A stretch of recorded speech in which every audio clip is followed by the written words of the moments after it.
The storm had been building for days, though at sea you lose the luxury of marking time as you do on land. I had been aboard the Maribel, a merchant vessel bound for ports I can no longer name without feeling a tightening in my chest. We were 3 nights into a voyage when the horizon darkened like ink spilled across a map. The winds came first, low, moaning things that pulled at the rigging as though invisible hands were climbing aboard. By midnight, the sky was so black that even lightning looked swallowed whole, illuminating only the brief, twisted outlines of the crew scrambling over the deck. I remember the water as a living thing, rearing up in walls and collapsing with a roar that drowned out every shouted order. A wave tore the deck apart beneath my feet, and in that moment the sea claimed me. I was pulled under, spun in a green-black void where I no longer knew which way was up, until at last my head broke the surface and I found myself alone. No ship, no crew, only the endless tossing of waves. When dawn broke, the sea had gentled, and there before me lay an island. It was not large, perhaps 3 miles from one end to the other, and shaped in such a way that it seemed to float above the water like a mirage. The shore was a sweep of pale sand, scattered with bleached driftwood. I do not remember swimming to it, only the feeling of my knees sinking into wet sand as I collapsed, coughing brine from my lungs. I wandered inland when I had the strength, pushing through a fringe of palm and gnarled wind-bent trees. The air was heavy with the scent of salt and something else, something dry, metallic and faintly bitter, like the tang of old machinery. The first house appeared at the end of a narrow path. It was small, its white paint flaking away to reveal weathered wood beneath, the shutters hanging loose. I expected it to be empty, and it was empty except for the clock.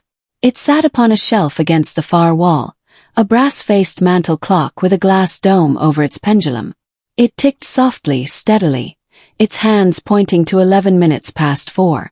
The sound seemed too loud for the room, as if the air itself leaned in to listen. I searched for any sign of its owner, photographs, clothing, utensils, but there was nothing, only the clock. Outside, the village revealed itself in full. A dozen houses, maybe more, stretched along a curving lane toward a rise of land at the island's center.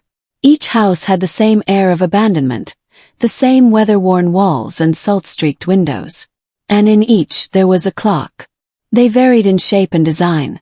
Tall grandfather clocks with their pendulums swaying in slow arcs, porcelain kitchen clocks painted with faded roses, pocket watches displayed under glass. But all of them ticked in perfect unison, their soft sounds weaving together into one great heartbeat that seemed to pulse through the island itself. I tried to tell myself there was some natural explanation, a former settlement where the people had left in haste, leaving behind these strange relics. But the precision of those clocks disturbed me. I checked them again and again, moving from house to house, and in each, the hands pointed to the exact same time. 11 minutes past 4. The village green lay at the center, marked by a single enormous clock tower. Its face was white, its black hands motionless. The great pendulum within swung with the same slow rhythm as the others. Here, the ticking was not a sound but a presence, a deep, resonant beat that seemed to vibrate through the bones. I felt watched, though there was no one in sight. Shadows seemed to move at the edges of my vision, only to vanish when I turned.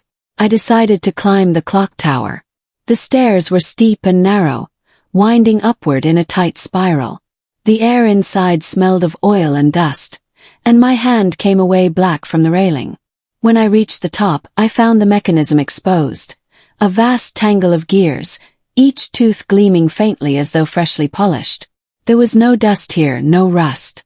And yet, there was no sign of anyone tending it. Through the tower's narrow windows, I could see the whole island. The ocean pressed in on all sides, glimmering under a thin gray sun. And then I saw it. Movement near the shoreline. Figure.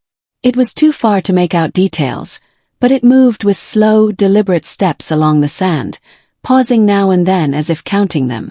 I called out, but my voice was swallowed by the wind. When I looked again, the figure was gone. I descended quickly, a growing unease in my chest. The village felt different now. closer, more confined, as if the houses had shifted subtly while I was in the tower. I began to notice other details I had missed before. Faint indentations in the dust, like footprints too light to have been made by anything living, the faint scent of oil that followed me from building to building, and in some of the clocks, tiny scratches along their faces, as though something had tried to claw its way out from inside. By evening, the sky had turned a dull violet, and the ticking seemed louder. I could feel it in the soles of my feet, the palms of my hands, even behind my eyes. I could no longer tell which clocks I was hearing, those in the houses or the one inside my head. I found shelter in a small cottage at the edge of the village. The clock there was a tall grandfather model, its pendulum swinging with hypnotic precision. I tried to stop it, but when I opened the glass and touched the brass weight, it burned my fingers.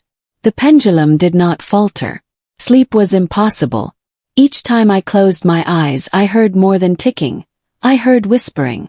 It was soft, almost inaudible, like the brush of a hand against my ear. I could not make out words, but the tone was insistent, urging me toward something unseen. Once, I thought I felt a warm breath against my cheek, though I was alone. When the sun rose, I resolved to search the entire island.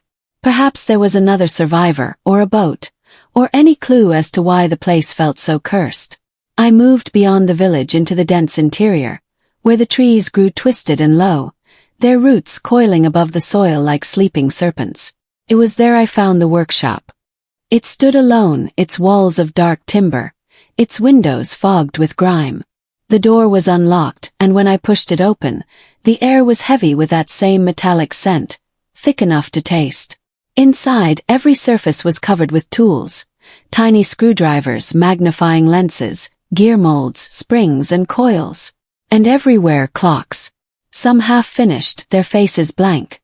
Others dismantled, their innards laid bare like the bones of strange creatures. At the back of the room was a workbench. Upon it lay a large book, its pages filled with drawings of clock faces, each with hands pointing to a different time. Most were crossed out in thick black ink. All except one, 11 minutes past 4.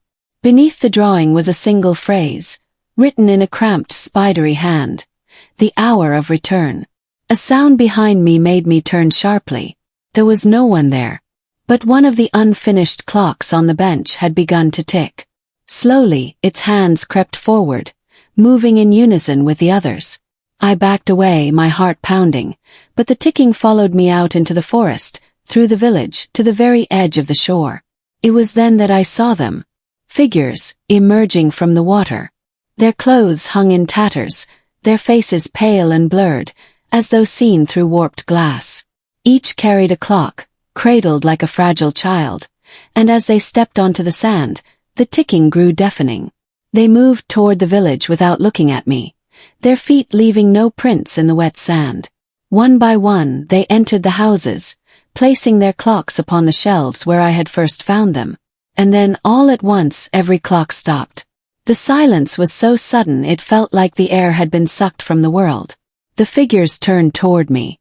Their faces were clearer now, and I saw they were not strangers. They were the crew of the Maribel. Their eyes were wide, unblinking, their skin the color of old parchment. When they opened their mouths, I heard the ticking again, louder than ever, coming from deep within their throats. Ran. I don't remember how far, only that the village seemed endless, the houses repeating like the turn of a wheel. The clock tower loomed ahead, and without thinking I fled inside. The great pendulum swung above me, each pass slower, heavier, until at last it stopped. A voice, low, patient, spoke from the shadows of the gears. "It is your hour." Something cold closed around my wrist, and I looked down to see a brass shackle clasped there, its chain running into the mechanism. I pulled, but it held fast. The gears began to turn again, their teeth catching the light, and I felt the pull, slow but irresistible, drawing me into the heart of the clock. The last thing I heard before darkness closed in was the sound of the pendulum, ticking in perfect unison with my own heartbeat. I awoke to the sound of waves. The sky above was pale, the sun just cresting the horizon. I was lying on the sand, and beside me sat a clock, its hands frozen at 11 minutes past 4. The village awaited beyond the trees. And somewhere within it, the clocks were beginning to tick again.